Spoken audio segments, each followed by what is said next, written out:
नमस्कार बच्चों हम लोग पाठ 8 कन्यादान ऋतुराज द्वारा लिखा गया पढ़ रहे थे। कल भी पढ़े थे वही, और आज हम लोग थोड़ा उसका संक्षिप्त में सार जानेंगे और फिर प्रश्न उत्तर देखेंगे। ठीक है, तो देखेंगे इसमें जो है इस ऋतुराज द्वारा लिखा गया कन्यादान, जिससे कन्यादान का मतलब है कि कन्या का दान करना। ठीक है, तो इसका संक्षिप्त में सार जानेंगे। यह जो कविता है उस दृश्य का वर्णन किया गया है जब माँ अपने बेटी का कन्यादान कर रही हैं और वह कन्या पराई हो जाती है। जिस बेटी को माता पिता बड़े जतन से पाल पोस कर बड़ी करते हैं और वह दूसरे के घर की बाद में शादी के बाद सदस्य बन जाती हैं, इसके बाद बेटी अपने माँ बाप के लिए एक मेहमान बनकर रह जाती है। कन्यादान शब्द का प्रयोग किया गया है। जाहिर है कि जिस संतान को किसी माँ ने इतने जतन से पाला है और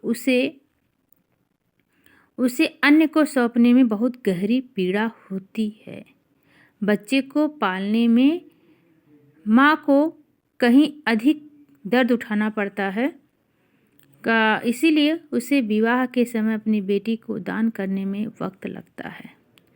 वह इस बात को मानने में समय उसे लगता है कि बेटी पराई हो गई है, वही उसकी जमा पूंजी होती है पूरे जीवन का, क्योंकि वह उसे बहुत ही लाड प्यार से पालती हैं और ये कभी नहीं सोचती कि अपने जिगर के टुकड़े को अपने से दूर कभी नहीं करती, और एक दिन उसे इन्हें करना पड़ता है। यह उनको बहुत ही ज़्यादा उस दिन कष्ट होता है। यह चैप्टर यही बताया गया है चैप्टर में। ठीक है, और इस कहानी में और भी चीज़ें हैं जानने को, कि जैसा कवि जो है इस कविता के माध्यम से यह बताना चाहता है कि यह समाज पुरुष प्रधान समाज है। इस पंक्ति में, दूसरे पंक्ति में मातृ हृदय की गहरी संवेदना को उभारा है कवि ने। अपने सुख दुख की सखी, जो उनकी बेटी जो सुख दुख की जो सखी हैं, जिससे वह अपने दुख सुख बांटती हैं, और वह उनका कन्यादान कर देने के बाद वह अत्यंत दुख सहना कर पड़ता है माँ को।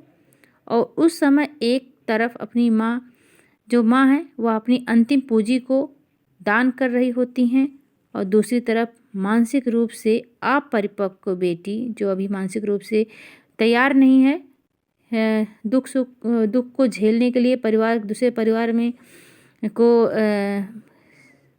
दूसरे परिवार में खुद को ढालने के लिए। वह अपरिपक्व है, अभी पूरी तरह से समझदार नहीं हुई है, वह भोली है, सरल स्वभाव की है। वह पुत्री भावी जीवन की चिंता है माँ को, क्योंकि उनकी बेटी को वैवाहिक जीवन के सुखों का तो थोड़ा पता है, लेकिन दुख का उन्हें पता नहीं है।